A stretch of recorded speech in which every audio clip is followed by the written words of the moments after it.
My parents were extremely young. They were back and forth for years until my mom got pregnant with my younger sister and found out my dad was essentially living a double life. During the time they were together, my dad was very abusive towards my mom in almost every way. One of my very first memories was of my dad holding down my mom in our living room and repeatedly hitting her while I was curled up in the corner screaming at him to stop hurting her. Once my sister was born, he pretty much abandoned us. He job hopped frequently or would go without a job for a long time. He never paid child support and always missed his visitations with us, to the point the judge revoked his visitation rights. And he was facing felony charges for being so far behind in child support. Despite this, the few times a year I did see him, he always had a new car, a brand new flat-screen TV, the newest phone, etc. As I got older, I would hear from him maybe once or twice a year, and sometimes would go a year or two without so much as a text. He did eventually get his head out of his arse in his 30s, went to college, and now has a successful career. I actually reconnected with him for a few months a few years ago while I was finishing up college, but that didn't last long as he began SHT talking about my mom. The woman who raised me and my sister by herself, put herself through college, worked 2 jobs to make sure my sister and I had all we needed and got to do the things we wanted, etc. He tried the classic deadbeat, your mom kept me from you guys. I called him out and started spitting out facts about how I remember waiting at our meeting spot for him to come get us just for him not to show up. How I had had the same phone number since I was 10 years old and he would never reach out, even after I turned 18. And so on. My dad is a textbook narcissist to the T. And as you can imagine, when confronted with facts, he did not like that at all. In his mind, it's everyone's fault but his. He messaged me soon after and told me he wished my mom would have gotten rid of me when she had the chance. That was the last time I'd ever spoken to him, and that was 4 years ago. Around the time I briefly reconnect with my dad, he starts dating a woman who I only met once. She seemed nice, but my dad was around the entire time, so I couldn't warn him of his true nature. I could also tell that she was smitten with him and probably wouldn't have believed me even if I told her, because my dad is a master manipulator. And I knew he had told her his sob story of how my mean mom kept him away from his children and turned us against him.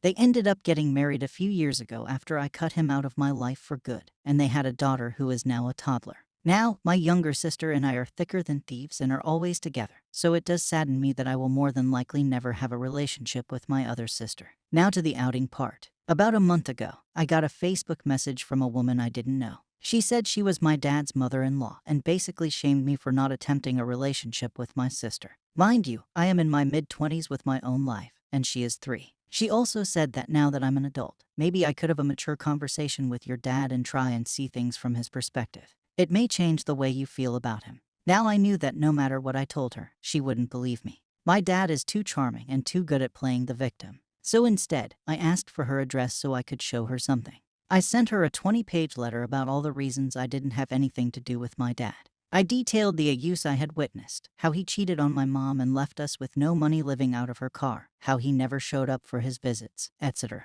I detailed times he promised he would pick me up or take me somewhere just to not show up or even have the decency to call. I then went through my mom's records and made copies of the court documents showing he had missed every single visitation for 2 years and no longer had visitation rights. Documents showing he was $25,000 behind in child support and was facing felony charges and jail time.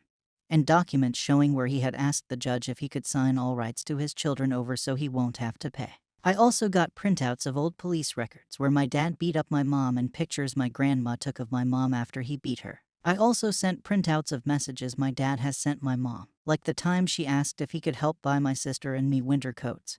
And he responded, "I'm not doing SHT for you, they can freeze." And I also added his text about how my mom should have aborted me. I sent her all this information and am currently waiting for a response. I don't feel bad at all and feel like she have a right to know the truth about why I don't have anything to do with my dad, what kind of person he truly is, and what kind of man their daughter is married to and has a child with. Relevant comments. LJ read it. He was a little too skilled a manipulator for his own good, it seems. It looks like his MIL swallowed his poor me act hook, line, and sinker and contacted you behind his back with honest good intent, thinking the poor man was pining after his children were cut off from him by the machinations of his evil ex-wife, depriving the MIL's granddaughter of having a relationship with her half-siblings. It's going to be interesting to see if he can spin his way out of this one. For the wife's and little girl's sake, I hope they see through him at last. OP. This is exactly what I think happened. I know my dad, and the man is very good at what he does. He also doesn't really fit the look or bill for the typical abusive guy or deadbeat father. He's a very conventionally attractive man, and now he's very successful, makes a lot of money, and can definitely charm the pants off anyone. I can guarantee you that if people on here met my dad and then read this post, they would say there was no way he was like this. Are you sure this really happened? Deep positive 130. My dad is a narcissist too, and I've seen him turn on the charm, and it's honestly chilling how people eat it up. No one ever believes unless they've been on the other end of it or dealt with someone like them before. OP. Yes, even after all the BS he pulled, I still tried to give him the benefit of the doubt a few years ago. And there for a hot second, I really thought, okay, he's grown up and matured, and maybe I can have an actual relationship with him. Nope. If I hadn't defended my mom and reminded him of the facts, he would still be putting on the charm. But he knew the jig was up at that point. DZHMMM. Did you make copies of the entire packet you compiled? At this point, send one to his house for the wife as well. OP. I made triple copies of everything. In addition to the numerous copies my mom has kept of everything over the years, I'm sure her parents will show her. I also don't have her or my dad's addresses. Jolly catnip. OP. Be safe. Don't take any future contact from your dad or the in-laws lightly. Warn your sister and your mom as well. But also, good for him. OP. Thank you for your concern. My mom and sister both know about the letter and information I sent. Luckily, we haven't had any contact with him for years, and he doesn't know where we live, but we are still on alert. My mom would beat the living crap out of him now, and I don't think he would have the guts to confront us. Either way, we are definitely on the lookout for any potential backlash from him.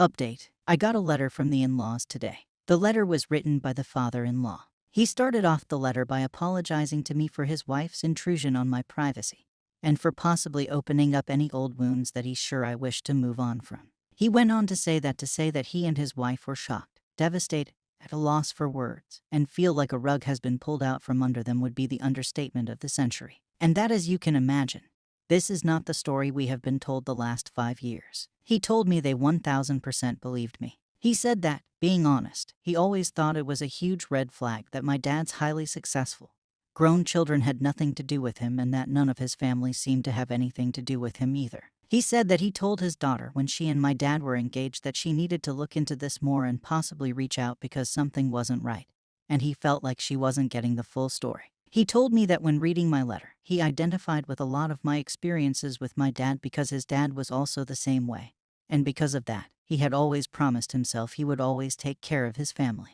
He wrote that over the years, he has been tempted to reach out to me to get my side of the story, but did not want to be intrusive and felt like it wasn't his place. He mentioned that a lot of what I told them my dad has probably said to them about why we have nothing to do with him is verbatim things he has said to us about why you and your sister don't come around or send to have anything to do with him. He went on to admit that they are truly at a loss for what to do with this information. He assured me that he and his wife would not let my dad know that this information had been sent to them, and that they were now aware of what kind of monster he truly is underneath his facade. He told me that they see their daughter and granddaughter daily and have not been alerted or seen any signs that any kind of a use is going on. But he wasn't naive and knew that a tiger doesn't change strips. He said that he and his wife aren't sure if showing their daughter this information is the right thing at this very moment because they don't think she's at a place to believe it, despite the irrefutable evidence that I included. He said they were afraid she would become defensive and isolate herself from them if she thought they weren't on her and my dad's side. And the last thing they wanted to do was to isolate her and their grandchild with a man who has a history like my dad does. But he said, make no mistake, there will be a day when she is ready to believe this, and they will show her. He finished off by once again apologizing to me and saying he wanted me to know how proud he was of me for sending this to them. He said that one day he hopes his granddaughter can meet her big sisters and can only hope she has half the courage you do. I just wanted to say thank you to everyone for their love and support. I honestly did not expect my post to blow up the way it did. I'm truly at a loss for words. I feel like I have finally spoken my piece and have gotten justice for my mom. I'm ready to close this chapter of my life and move on.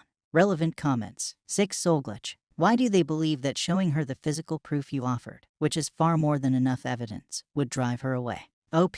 Probably because she's not at a place to believe it. You would be surprised at the stuff people don't believe happened, even with irrefutable evidence. There are some people who believe that 9/11 didn't happen, despite it literally playing out on live television. I'm not talking about people with government conspiracies and that kind of stuff. I'm talking about people who truly deny 9/11 actually happened. Same with the Holocaust. If they show her this and she's been brainwashed by him and runs and tells him, he will absolutely isolate her and turn her against her parents. I know he will because he isolated my mom from her family, and that's when the physical abuse began. Thank you for watching the video.